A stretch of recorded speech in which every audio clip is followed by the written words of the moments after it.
सबका धन्यवाद देता हूँ और बधाई देता हूँ इस कार्यक्रम को आप लोगों ने मिलकर के सफल बनाने का। सुबह से लगातार हम लोग जसवंत नगर विधानसभा में कार्यक्रम कर रहे हैं। ये विधानसभा वो है जो सबसे ज्यादा वोटों से जिताती है। जसवंत नगर विधानसभा और मैनपुरी लोकसभा, इसकी पहचान अपने आप में अलग है। पूरे देश के जितने भी राजनीतिक दल हैं और बड़े बड़े जानकार जो लोग हैं,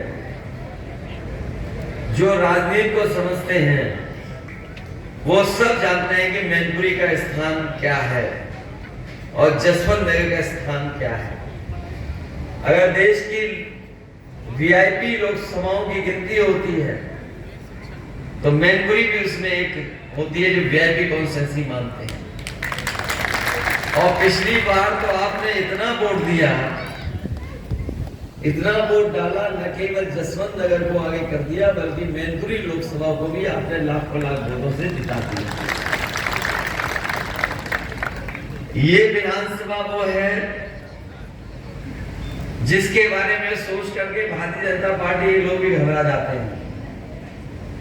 अभी कुछ दिन पहले आपने सुना होगा, भारतीय जनता पार्टी के नेता से पूछा, जो प्रत्याशी हैं, किसी पत्रकार साथी ने पूछा कि मैनपुरी में क्या होने जा रहा है।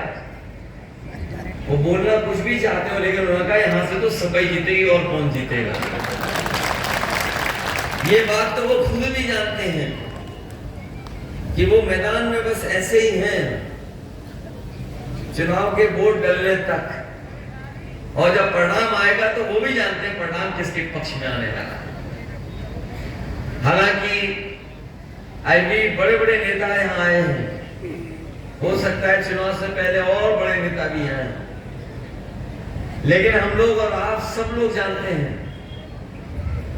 कि चाचा के प्रति मुख्यमंत्री जी का विशेष प्रेम रहता है, चाहे वो विधानसभा हो या कभी वो इटावा में आए। जब कभी उन्हें कुछ याद नहीं रहता मुख्यमंत्री जी को, जब विकास के सवालों पर जवाब नहीं दे पाते, वो चाचा को ढूंढते हैं। ये अजीब गरीब है हमारे मुख्यमंत्री जी, जो प्रसाद और चूरन के बारे में नहीं जानते कि प्रसाद क्या है, चूरन क्या है। सब उल्टा पुल्टा है उनके दिमाग में। अभी कुछ दिन पहले जब सदन में पूछा कि नौकरी को लेकर के सवाल आया, तो हम समाजवादियों को घेरने के लिए कहने लगे कि ये समाजवादी पार्टी की वो सरकार है जिसमें 46 में 56 लोगों को नौकरी मिल जाती थी। 46 में 56, और तब से आज तक हम लोग पूछ रहे उनसे कि वो 46 में 56 वाली सूची कहाँ है, वो आज भी नहीं दे पा रहे। हालांकि वो कहने के लिए योगी हैं, और वो कहते हैं कि हम सुबह 4 बजे उठ जाते हैं। अभी जब अंतर्राष्ट्रीय योगा दिवस था, उन्होंने बड़ी तैयारी के साथ कैमरे लगवा करके योगा किया, और जब योग करने लगे तो आपने देखा होगा जब वो एक टांग पे खड़े हुए तो ऐसे डगमगा रहे थे जैसे उनकी सरकार चुनाव के बाद डगमगाई थी। और कई बार कई कार्यक्रमों में वो साइड में नहीं, साइडलाइन रहते हैं।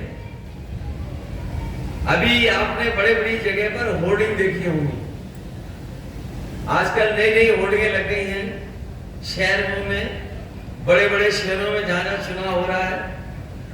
लेकिन कहने को तो ये डबल इंजन वाले लोग हैं, लेकिन होर्डिंग पर अगर आप देखोगे तो एक इंजन गायब है, वो दूसरे इंजन की अभी तस्वीर नहीं है उसमें। और मैं जानता हूं जब वोट पड़ेगा उत्तर प्रदेश का और जब परिणाम आएगा देश का, तो दिल्ली से दूसरा इंजन भी अपने आप हट जाएगा। और ये जो लोग दावा कर रहे थे डबल इंजन का, बताओ किसानों की आय दोगुनी हो गई क्या?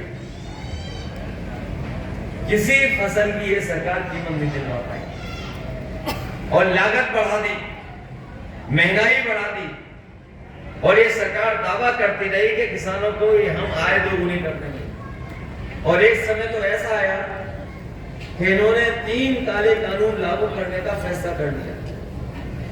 उस समय न केवल उत्तर प्रदेश बल्कि देश के किसान धरने पर बैठ गए जाकर और सालों साल बैठे रहे। जब उन्हें लगा कि किसान नहीं जाएंगे जब तक काले कानून वापस नहीं होंगे, इस सरकार ने स्वीकार की गलती और तीनों काले कानून वापस ले लिए। लेकिन जो किसानों की मांग रही एमएसपी के लिए कानूनी अधिकार मिले, वो अभी लड़ाई जारी है। हम अपने किसान भाइयों को भरोसा दिलाते हैं कि जब भी इंडिया और समाजवादी पार्टी की दिल्ली में सरकार बनेगी, अपने किसानों को एमएसपी का कानूनी अधिकार दिला करके उनके घर परिवार में खुशहाली करवाने का काम करेंगे। ये लोग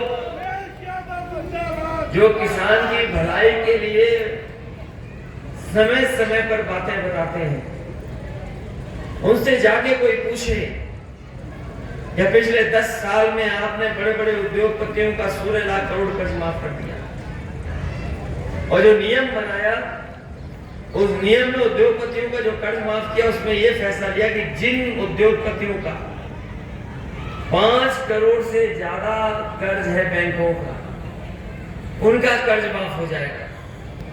यहाँ किसान भाई बैठे हैं, सब जानते होंगे, किसी भी किसान का करोड़ों में कर्ज नहीं हो सकता। हमारे जितने भी गांव रहने वाले लोग हैं, किसान हैं, गरीब हैं, मजदूर हैं, इनका लाखों में तो हो सकता है, लेकिन करोड़ों में कभी इनका कर्ज नहीं हो सकता है। हम अपने किसान भाइयों को कहते जा रहे हैं कि एमएसपी के साथ साथ इंडिया गठबंधन की सरकार बनेगी, समाजवादी सरकार में होंगे, आपका पूरा कर्ज माफ कराने का काम भी इंडिया गठबंधन में होगा। जब ये 16 लाख करोड़ बड़े बड़े उद्योगपतियों का कर्ज माफ कर सकते हैं, 16 लाख करोड़, हमारे देश के किसानों का तो बहुत कम खर्च होगा, इतना कर्ज नहीं होगा जितना इन्होंने उद्योगपतियों का कर्ज माफ किया।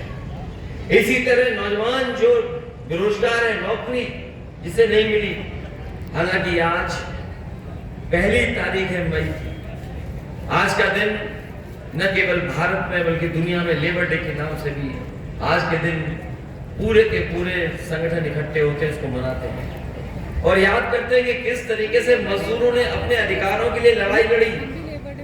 दुनिया में तमाम मजदूर संगठन थे जिन्होंने समय समय पे आंदोलन किया था, समय समय पे वहां की सरकारों के से अपने हकों सम्मान की लड़ाई लड़ी थी।